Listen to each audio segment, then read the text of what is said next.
Okay class, आज हम मेली मशीन स्टार्ट करेंगे। ये क्वेश्चन है और मेली मशीन साफ आपको नज़र आ रहा है कि इनपुट के अगेंस्ट कोई ना कोई आउटपुट है। ए के साथ आउटपुट ज़ीरो है, इसी तरह बी के साथ वन है, यहाँ पे बी के साथ ज़ीरो है।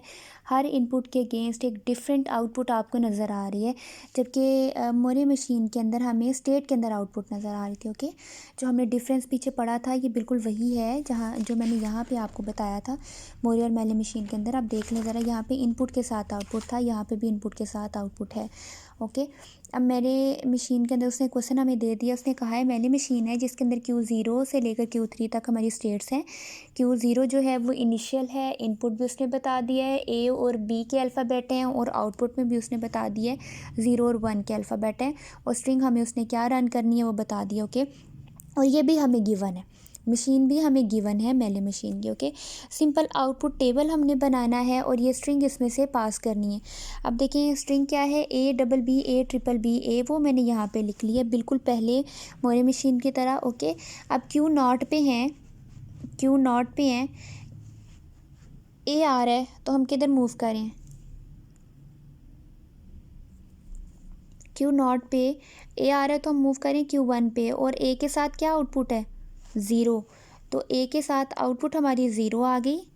ठीक है, A के अगेंस्ट, और हम किधर मूव कर रहे हैं Q1 पे, यहाँ पे Q1 लिख लिया। ओके, दोबारा सुन ले, Q0 पे A आ रहा था तो हम मूव कर रहे थे Q1 पे, और A के अगेंस्ट हमें ज़ीरो आउटपुट मिल रही थी, तो A के अगेंस्ट हमने ज़ीरो आउटपुट लिख रही है और हम मूव करके Q1 पे। इस तरह Q1 पे B आ रहा है, Q1 पे बी आ रहा है तो हम मूव करें Q2 पे, और B के अगेंस्ट वन आउटपुट है तो हम B के अगेंस्ट यहाँ पे लिख देंगे वन, और मूव किए हम Q2 की तरफ। इस तरह Q2 पे B आ रहा है तो हम मूव कर रहे हैं Q3 की तरफ। ओके, लेकिन B के साथ, अब यहाँ पे गौर करें, A के साथ ज़ीरो और B के साथ वन है।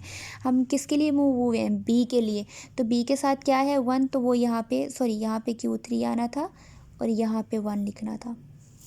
ओके, इस तरह Q3 पे A आ रहा है, Q3 पे A आया है तो हम मूव कर रहे हैं Q3 पे ही, और A के साथ है वन तो यहाँ पे हम लिख देंगे वन।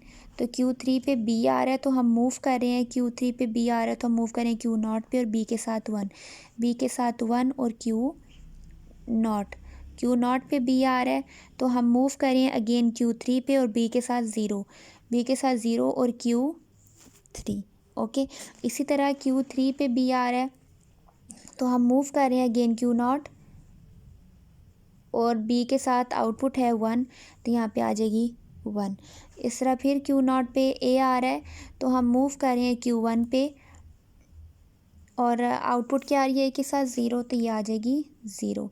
इनपुट थी हमारी A तो आउटपुट आई है A 4 time one zero, 4 time one zero, 1 0।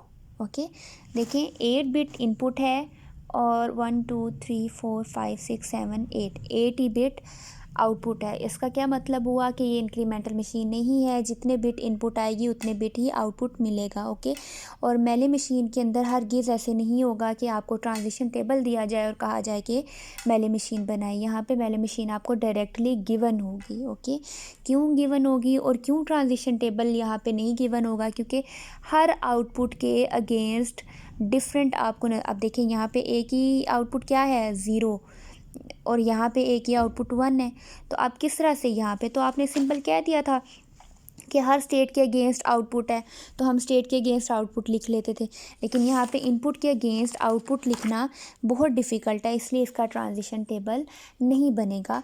अब इसके बाद ये सिंपल मोरे और मेले मशीन हमने देखी है। अब इसके बाद हम कन्वर्जन देखेंगे, जिसके अंदर देखेंगे कि मोरे मशीन को मेले में कैसे कन्वर्ट करना है और मेले को मोरे में कैसे कन्वर्ट करना है।